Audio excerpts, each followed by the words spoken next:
ลองมึงดูฮะเขาคิดได้ซอนเอ้ยลองเบิ่งละโอ้มันแรงเด้รถแรงจังแห้งอะไร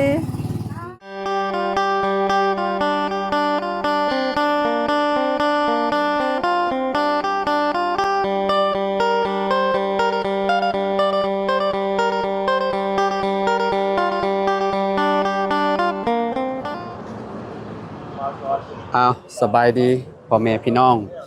FC เบิร์สสุขูสู่คนพี่น้องเนาะเปิดภาพมาอยู่พี่เด้อบาทนี่เนาะดูเพื่อนน้องสอนสบายดีเด้อน้องสอนเด้ออ้าวมื้อนี้เป็นมื้อเลิกงามยามดีเนาะหมัดแขนหับน้องชายเนาะโดยพี่น้องเอ้ยน้องสิว่าลูกก็บ่ได้เด้น้องสอนยังบ่มีเมียเห็นว่าน้องสอนโดยโอ้เมื่อวานนี่เห็นทางเบาเชียงเนาะเป็นขับรถใหญ่มาโดยก็เห็นว่าเลยไปพุ่นโดยพากันลุ้นกันว่าสั่นเนาะโดยเป็นยังได้มาคืนนี่ฝันดีบ่บอกหน่อยว่าอยู่โดยฝันดีอยู่อย่าบอกแล้วว่าฝันขี่รถบัดคืนสบายดีพี่น้องเนาะยังเขาเฮ็ดอยู่จักโตน่ะน้องซอน2 โตโอ้คักแล้วบ่บุญเด้อเนาะเขาสิได้กินแกงหนูเฉยจักแล้ซะเนาะโอ้ดึกมอเตอร์บ่ออกเนาะเมื่อคืนนี่ออกแค่ตัวเป็นเกจอก2เนาะเลขอันเป็นอะไรเลขทางรถแล้วน่ะ17โอ้บ่เป็นหยังมื้อเอิ้นเนาะคิดว่าใช่ลูกศรงามพี่น้องเอ้ยเนาะเขียวเอ้าใช่เลยเคยล่ะเมื่อบ้านบ่มาหลายมื้อเลยเงินเบิดเด้อเจ้าโดยเมียก่อนสบายดีเจ้าโดยไปพ่อกันเพื่อนอื่นพ่อเจ้าก็ได้แม่โอ้โดยตำรางบัดขึ้นมากับมาพร้อมกันเนาะพร้อมกันเนาะบัดนี้เนาะโดยได้โอเคเดินทางปลอดภัยเด้อพี่น้องเอ้ยเนาะเคยพอเพิ่งเคยลามาเป็นเดือนแหละโอ้เป็นยังกันนี่หมู่ยืมไปโอ้ไปซ่อมอีกแล้วนี่เบิดลายแล้วนี่เนาะอ๋อแต่ตายังใช้ได้อยู่แต่ว่านี่รุดเนาะมันพอมันหักแล้วเนาะน้องเห็นน้องซ้อนว่าโอ้ยรถบ่าวเพิ่งว่าซั่นรถงามๆกลายเป็นรถขี้ไล่บาดนี่เพิ่นว่าเนาะโดยโอเคโดยเอาพี่น้องเนาะโดยไปพอกันเนาะพี่น้องเนาะทางบ่าวเพิ่งเนาะกำลังเดินทางกลับพี่น้องเนาะขักเป็นยังขี่เลยเป็นอะไรแรงบ่ขักอยู่รอขักเนาะโดยรถเจ้าเลยโดยแล้วตัวเองอย่าพูดอย่างนี้รถใหม่นี่ครับนี่ชินุ่มพี่น้องเนาะมีคันเดียวในหมู่บ้านนั่นนี่รถนี่เนาะโดยเห็นบ่โดยเอาผมมีเดี๋ยวนี้เนาะคักพี่น้องเนาะมีอยู่500มีอยู่น้องซอนคือสิทนุถนอมพี่น้องเนาะผมมี500เดือนนั่นเพื่อสิได้คันหนึ่งนี่กับโมเมนต์ง่ายเนาะต้องต้มไก่ทั้งนี้กำลังเฮ็ดเจียวตัวเดียวที่บ่เจียวน่ะโอ้พากันเฮ็ดหยังเด้เนาะสบายดีเด้อน้องล่ะน้องเฮงน้องเพนโดยฮะเราได้รถใหม่ผู้สาวมาเต็มเพื่อนครัวแล้ววะเนาะได้รถใหม่รถผู้สาวมาเติมเลยบาทนี่น้องสอนนี่ขนาดได้รถกันนี่เนาะน้องชายเราหล่อเด้เนาะงามบ่ล่ะน้องสอนไปพุไปยืนใกล้ๆกันพุคืออยู่แบบนี้เนาะ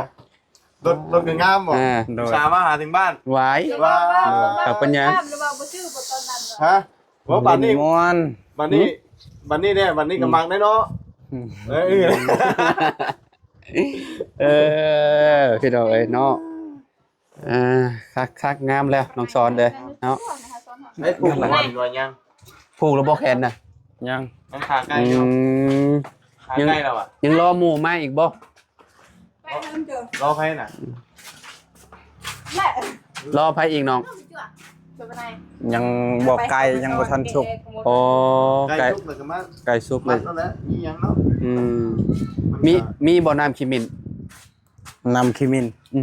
บ่จัก เอ้าน้ำขี้มินแล้วใส่น้ำแล้วก็มาโฮดรสนี่ยากไปซะใบคูณใบย่อแหละ มินนะมินอะไร บ้านเจ้าห้องนั้นได้ขี้มิน มินเดียวรถกี่รถไหนเรียกรถ ฮะ บอกก่อน บ่จักขี้มินบ่เด้ขี้มินที่ว่าบอกแล้วในล่ะที่ว่าจุ๊บเจ้าแต้มหัวไอ้แต้มหน้านะ เมกะเฮ้ย กันเตียเป็น อาเตียว นี่กันเตียเป็นนะ เออ เตียอ่ะฮะเนี่ย บ่มี เอิ้นเด้อ บ่มี โอ้ยต้องมีใบคูณใบย่อมันจะค้ำคูณ บ่มีก็ยาปลูกเอาซื้อ หาปลูกเองอีก มันอยู่น้ำเฮานี่ โดย ข้ามคูณบ่ข้ามคูณขี่เป็นอันนั้นมันกับเก่าเนี่ย เจะขี่ไปทำคือว่าแล้วติเอ้ย จอดไว้อยู่เพื่อนมันก็บ่เป็นหยัง จอดไว้บ่ขี่นี่เนาะ อย่างน้อยมันก็ติดบ่ได้เท่านั้น หนูกัด หนูคัด พี่น้องเอ้ยเนาะ เอาเดี๋ยวเบิ่งไก่ทั้งนี้ก่อนพี่น้องเอ้ย อืม ใส่ไก่หาย เฮ้ย สบายดีอ้าย โดย ไปก่อน นะโอ้สิไปเวียกบ่ โดย เป็นน้ำหมู่บ่ โดย โอเคไปพ่อกันซะเอ้ยไปแล้วป่านนี้น้องชอนพี่น้องเอ้ย พอเราเอาไก่ไปขึ้นหวานเพิ่มก่อนบ่ ใช้ประตูนะ เอาบืนไก่ได้ เราเสื่องแบบ เนาะ เราไว้ยันจังบ่สุก สุกแล้วเราออกมาแล้ว เดี๋ยวไรล่ะ บ่อย่าเราขึ้นไปจ้ำอยู่เพิ่น แม่ เลย เราขึ้นจับนี่ถึง เนาะ อ๋อต้องบอกอันเจ้าที่เจ้าทางเนาะอืม ทำพูดเลยซอน อืม ไปเศร้าว่า เด็กกับคนบาดนี่ติ มีกินก่อนแล้วก้นกินน้ำหลัง เวลาชุมเจ้าซื้อรถใหม่แม่ชุมเจ้าก็ผูกคือกันบ่ล่ะ พูดคือจัง เออ รุมอัพแปลถูก มาคำมาคูณเนาะ เบิ่งขึ้น บ่ เบิ่ง มีไก่เอาไข่ เอาอันน่ะ ฮะ เรื่องกันเด้อเพราะว่า บ่มีไก่ก็เอาไข่บ่ ดีสุดเอาไก่ ไผผูกให้ชานี่นะ บ่เพิ่ง บ่เพิ่งโอ้บ่เพิ่งเคยลาผูกให้ ต้องผูกให้คนแต่อันนี้นะจักหน่อยไปจอดหมองใดหมองหนึงก็เรียบร้อย อู้คอยหมดแล้วก็เอาเงินในรถคนเขาลัก เจ้าผูกเท่าใด พ่อพวกอะไรก็20,000เงินเวียดแล้วก็5,000เงินจีบ ไปจอดหมองใดหมองหนึงบ่เห็นซ้ำ แม่นเบิ่งเลยเอ้ยรถเงินจ่าย2,000เอา2,000คนยังหลักเลย เรียบร้อยเลยเนาะ เด็กน้อย อันนี้เขาเฮงมักแล้วนี่ใบซาวผมเนาะพี่น้องเอ้ย เอาน่ะมัดอยากได้งามในคำพูดเขาจะเจ้าไปละ ประมาณ3มื้อก็เอาออกเนาะผูกให้มันอันนั้น แต่ว่าเอาไว้อยู่รถแล้วเอาไปยังเอาเดสิได้ แม่น เด้ แม่นอืมเจ้าก็มักอยู่บ่รถแบบนี้ฮะ มาผู้หญิงกลับรถนี่ก็งาม โหลดลงคะแนนวัยรุ่นน่ะก็เจ้ามักก็เจ้าโหลดโชคมันลงแล้วก็ คือ อันนี้มัน เนาะ ลง ขี่รถนี่เนาะ ขึ้นมึงดูหั่นล่ะโอ้คือได้โอ้คืออยู่โอ้ งาม เฮ้ยอ๋อลึบ่ว่างามเนี่ยได้ อ๋อลึ ถือยุสะเนาะโอ้เท่บ่เพชร ไปเลยเชียว เอ่อ นี่ สีมันขักเลย โซดาไว้กระแจในรถ อืม ใส่ ลองมึงดูฮะ เขาคิดได้ซอนเอ้ย ลองเบิ่งละโอ้มันแรงเด้รถแรงค แห้ รับ งอะไร เสียงมัน เสียงทุ่มดีเนาะ แม่น ผู้ถอยลงไปผู้ละ เราเลยเด็กกันในคันนึงได้ เออ พี่เปก็กินตัว อืมเอ่อ จะได้มาลองรถใหม่ ตัวท็อปเด้านนี่พี่น้องเอ้ยเนาะเวฟเพราะว่าล้อแม็ก แก้วจะป้าสังเกตเลย คืออันนี้ขี่ใกล้ๆนี่โอ้ เร่งถังแห้ง ชำ กัน นี้ นี่ ขี่ชำนี้บ่ บกล้าขี่ลาย คันใหม่นี่มันเสียงมันสีแบบมันนุ่มดี บกล้าขี่ลายรถเขาเด้ย่าน อืม งามเนาะสีนี้เนาะงาม งามสี บ่เคย สี ได้ น้ำเงิน บ่เคยได้ขี่รถลาวเคยขี่แต่รถเวียดเด้ โอ้ถ้าเป็น Honda นี่เฮงแพงพี่น้องเอ้ยเนาะ เพราะว่าฮุนดาลาวน่ะงามเนาะ หึ ฮุนดาลาวน่ะงามเลยเห็นเขาเจ้าขี่นะ เอ่อ แต่คือสิแพงเนาะ แพงคือปีใหม่พี่น้องเอ้ยโตปีใหม่โตมันสูมันก็ มันก็แพงไปอีกปีสูงเด้ถ้าปีต่ำมันก็สิลดลงมาอีกนิดนึงพี่น้องเอ้ยเนาะคือบ่บุตรฮะ คือบ่ อ่ะลงมาข้างล่างก่อนมานี่ เป็นตอนนั้นเรา ลักขี่รถไอโซน เราเอาแนวใด เรา เห็น ขึ้น บ่ ไปจำไปยัง เราได้โดนงามเลยเริ่มมากแล้วนะบัดนี้ บ่ว่าลักขี่รถเบาโซน ลักหนึ่งเมียได้นี่ลักวะเนาะ ลักขี่บ่เคยขี่รถลาวเด้ เอาบ่เคยขี่แล้วเราหากันได้เมื่อวาน เอาเคยขี่แต่รถเวียด อันนี้ก็รถจีน อ๋อ จีน รถจีนก็บ่เคยขี่แต่รถเวียด รถ มันกับเครื่องมันของเหรียญกับของนี่กับแตกต่างกันรถแรงเนาะ แมนมัน อ๋อลึกเฮา แต่แบบคือแบบที่ฮู้หั่นแหละ อ๋อ รา ลึก คาสมมุติว่าเป็น Honda ก็อยู่อันบ้านเฮามันก็แพงแน่เนาะอันนี้นี่ห่อยังนี่ครับบ่บุญ ตัวน้องน้ำ จืดเนาะโมมี่อะไรครับ แบนแล้วก็เอาออกเลย โอ้รถซิ่งเนาะ รถวัยรุ่น รุ่นเลย รถน้องน้ำ เนาะรุ่นน้ำเงี้ยนี่เลยเนาะสายแว่นเนี่ย แบบนี้เฮาคักเฮา หักบ่ ผู้สาวขี่รถแบบว่ามีแว่นแล้วมีกระตาเด้ มันเครื่องออกสั่น เด้รถน้องลาฮะ บ่มีเอาแต่เอาซื้อบ่มี จะ เมนบ่ แม่นบ่มี ซื้อมามันก็บ่มีเลยบ่ แม่น เอารถแต่ง มือ ได้ ซ ซั่ อน งเด้ อื บ่มีแบบนี้น่ะคักมี แบนก็ออก เมนนี่คือยังคือเวลาเขาขับขี่ แม่น เขาไม่ได้บอกหลังเด้เอาได้เยียงมึง กระจกด้วยพ่อกระจกในสำคัญเนาะ ลงมาแล้วลงมาแล้ว โอ้ยมาแล้วพี่น้องเอ้ยเนาะสบายดีเด้อตู้เด้อพี่น้องเอ้ยเนาะไก่2ตัวโอ้ยพี่น้องเอ้ย โดยเดี๋ยวไปไหว้ก่อนเด้อเดี๋ยวอัดบอกคักเขาไปกินก่อนเด้ อัดไปคักไหมเนาะ จะอ่านบ่แนวใดนี่พี่น้องเอ้ยเนาะ เอลวะนี่นะ L O G อันนี้เด็กเขาอ่าน E ว่าได้ N E E E นี่ A เขาอ่านอะไรนี่เฮาบ่ฮู้นี่ ใช่ คือกันนั่นแล้วอันนั้น อ่านอยู่ อันนี้คือกันบ่อันนั้น กัน คือกันมันกันอยู่น้ำมอง เอาก็อ่านไปเรียนแถวเลยนั่นใดอันนั้นใด จะแลกเก่งภาษาโพดเนาะ มาที่เช้าคุณบอก บ่ทำกะมาเมื่อกี้นี่ ตั้งใจมาอันแสดงความยินดีเนาะมาถึงไหน ตั้งใจแสดงมาแสดงความยินดี ยันว่าลองชาแล้วรอเลยติดใจแล้วบาทนี้ บ่ เนาะ เจ้าอย่าจับได้เมื่อวานนี้เราเช็ดงามกูนี่ได้ เปิดประการแล้ว เพื่อนนั่นน่ะยาแม่ เสร็จแล้วเสร็จอีกได้ติ เราเช็ดคัก ก็มั่งแล้วเนาะบ่น้ำก็บ่ออกนี่ ตาย สิ น้ำดีโอ้ได้อาบน้ำสิบ่ บ่ได้อาบเลย อาบมือแล้ว โอ้ยเฮาอาบคู่มืออาบน้ำห้วย เป็นแนวใดน้ำประปาคือว่า จักเด้ สิเข้า10มื้อแหละ สิเมียก็สิเฮ็ดกินก็บ่มีตักแต่น้ำห้วย โอ้ อันนี้ให้กระเตกแล้วอันนี้ น้ำ เพิ่น เฮาเฮ็ดอยู่ให้กินเฮาน้ำให้จ้ะ น้ำห้วยอะแต่บ่เอาน้ำห้วยบ่สิเอาน้ำใด มันเป็น อืม ก็เป็นตากินบ่เป็นก็ต้องกินบ่ได้กิน ต้ม ซื้อ ซื้อน้ำตุกใหญ่ แม่นซื้อน้ำตุกใหญ่ อาหารเฮ้ยอารมณ์ดีแล้วก็ซื้อน้ำอนามัยน่ะไปเทใส่ห้องน้ำเมียนคิดเอาได้แหละย้อนบ่มีน้ำนี่แห ห ละ ลายมือแล้ว ไหลเนาะ แม่นเหมาะกับคนที่บ่มักอาบน้ำ เยอะถึกแล้ว หน้าหนาวอีกวันนี้มินตุ้ยวันนี้เนาะ แม่นแม่น ผู้ชาวบ้านนี่บ่อาบน้ำเด้อพี่น้องเอ้ย เฮ้ยเจ้าก็เว้ากับบาปสิน้องไอ้ก็ว่า ข่อยก็ เห็ อาน บอยู่ ห ได้ น้า ติ ตาเห็นหน้าแล่ๆมีแต่อาบน้ำคู่มือได้ เออ ไปโตนน้ำห้วยตลอดติล่ะ แม่นต้นบ่ฮอด5นาที โอ้อันตรายได้อบ่าวจันเด้อกดชุมชนซ้ำ ให้ก่อยไปเบิ่งไก่แล้วกันเด้อ อืม เบิ่งไก่แล้วกัน ไปเบิ่งไก่โอ้ชิวเข้าเลยนะบ่บุญเนี่ยเขาเบิ่งธรรมาสเนี่ยหิวไก่แล้วแหละ ก็ดำละแต่ซ้อน รถใหม่เฮ็ดจังได้ก็คักเนาะขากุ้งขาค่ำนี่เอาลงนี่ก็ สูงนี่เนาะคือคำเนาะ มอนลิตร ดอกละบอนกีเลย เป็นอะไรน้ำมันน่ะ ดอกละเหลือดอก น้ำมันเต็มถังบ่ห้อยน้ำมันมันถามหาแล้วได้นี่ เกมาตกเลยผมสอนนี่ ไปไว้รถบ่ซ้อนขึ้นบนนั้นจะได้เราบอกไผลักขี่รถข่อยนี่ ขี่ไปละเอา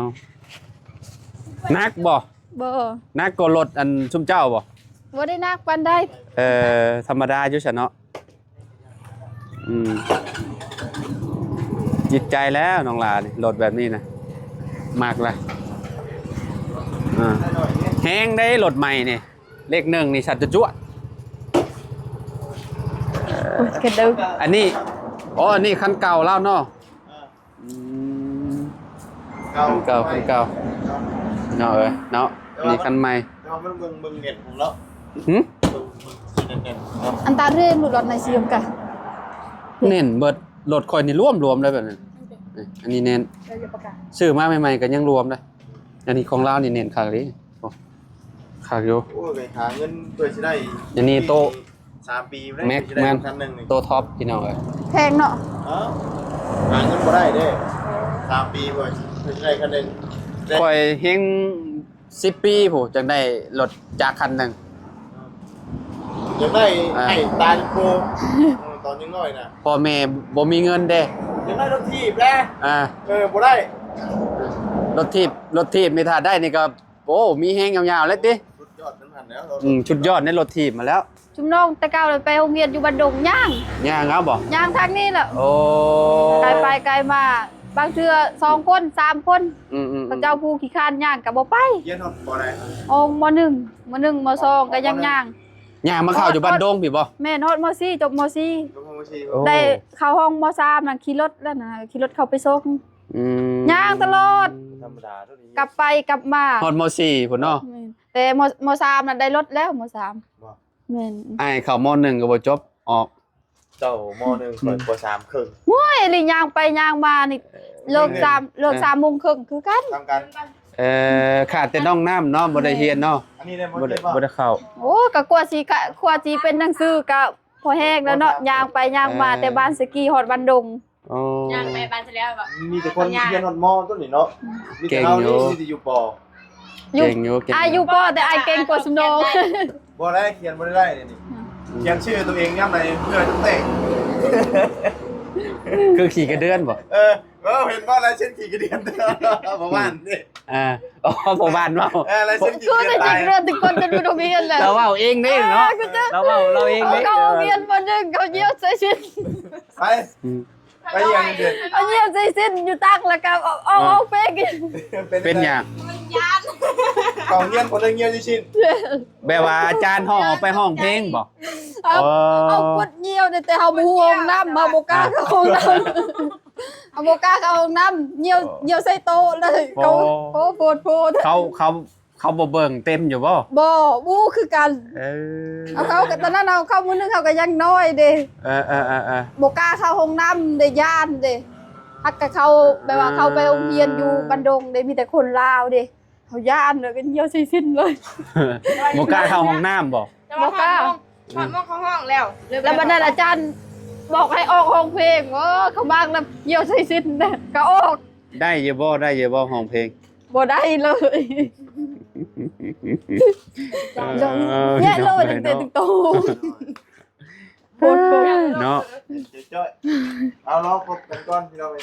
ก็มีแต่ถ้าเบิ่งนั่นแหละพี่น้อยเนาะ ทุกคนเลยจดตั้งแต่ยูนเนี่ย กำลังเตรียมไก่เตรียมกา น่าจะเลยออก เนาะ หาหมู่ว่ะ แม่นไปหับหมู่มาเนาะก็ถ้าเบิ่งว่าสิเป็นไผเนาะ ประชาเราจ้ะ จังได๋ เห็นบ่ โอ้ ถ้าเบิ่งในคลิปต่อไปเด้อพี่น้องเด้อเนาะ ตามไปต่อไป โดยที่ว่าสิเป็นไผหั่นนะเพิ่นมาเห็นรถน้องซ้อนแล้วยันจิตใจคักเนาะคิดว่าได้ เมื่อจังดิ บ่จังมื้อทำมันจักเนาะ จะได้เมียนี่แล้ว มีแล้ว เนาะจะได้เมียนี่แล้วเราก็ได้บ่ได้เด้ บุญนี่เนาะบาโซนเนาะได้เจอสุมอ้ายได้ทั้งเพื่อนห้องน้ำพึ่งขวดแล้วได้รถบุญของเรา บุญของเราพร้อมแล้วเนาะพี่น้องอีกอย่างเราก็เป็นคนขยันเด้ แม่น เป็นคนดีแต่ก็คนขยัน เราเฮ็ดเป็นเบิดนะ แม่น บ่จักตำข้าวแต่ก็โอ้หลายๆอย่างน้องสอนนะพี่น้องเนาะเราอะตำข้าวก็สิอยากอายหยังวะผู้ชายก็เฮ็ดได้แล้วบ่ต้องจำเป็นบ่ต้องหา โอ้กับกู หมู่หญิงก็ได้แล้ววะเฮ็ดได้เบิดแล้ววะน้ำบ่มาแล้วมันจะลำบากเนาะ แม่ เฮ็ดอยู่เฮ็ดกินก็ได้พี่น้องเอ้ย หลายมือแล้วเนาะได้แล้ว แต่ 4 มื้อ 4-5มือแล้ว แต่แทบพูดบ้านนั่นพูดลงมาเนาะล่ะเนาะ แม่น บ้านอีหยังที่ว่ากระเจ้าของกระเจ้าอยู่บ้านหยังก็เจ้าของนำประบาลนะ จักน้ำลาวเด้อ อันนี้น้ำมันเป็นอย่างก็ประมาณ บูคือกันเขามั่งแล้วเนาะคันบ่มีน้ำตลอดบ่มีไฟกับบ่มีน้ำใครบ่มีไฟบ่มีน้ำมันทรมาน เวลาเฮาเฮ็ดอยู่เฮ็ดกินเนาะ แม่น เพื่อนน้องซ้อนนี่ก็ไปหาเอาน้ำห้วยพูดมานี่ แบบเล่น ย่างแน่เนาะ ไปจ้าไปเดี๋ยวพ่อไปเด้อ สบายดี โดยเนาะไว้ท่าเบิ่งเพิ่นเนาะผูกแขนรถครับน้องชายเพิ่นพี่น้องเอ้ยรถใหม่ๆงามๆแบบนี้เนาะ อันก็อันแรงแต่ งามไปละพอกันใหม่เนาะโดยพี่น้องเอ้ยเนาะโอเคพี่น้องเอ้ยเนาะตอนนี้เฮาก็ได้อัปเดตเนาะรถน้องซอนเนาะให้พ่อแม่พี่น้องเบิ่งนำกันก็ดีใจน้ำน้องซอนเนาะที่ว่าเพิ่นมีรถคันงามๆขี่เนาะตอนนี้เพิ่นก็ไปรับหมู่คู่เพิ่นอยู่พี่น้องก็ถ้าเบิ่งถ้าชมนำกันว่าสิเป็นไผเนาะก็ขอบคุณพ่อแม่พี่น้อง FC เบิดสุขุทุกคนเนาะที่ติดตามและมารับชมคลิปเด้อพี่น้องเนาะพบพ้อกันใหม่พี่น้องสบายดีเด้อเบิดสุขุทุกคน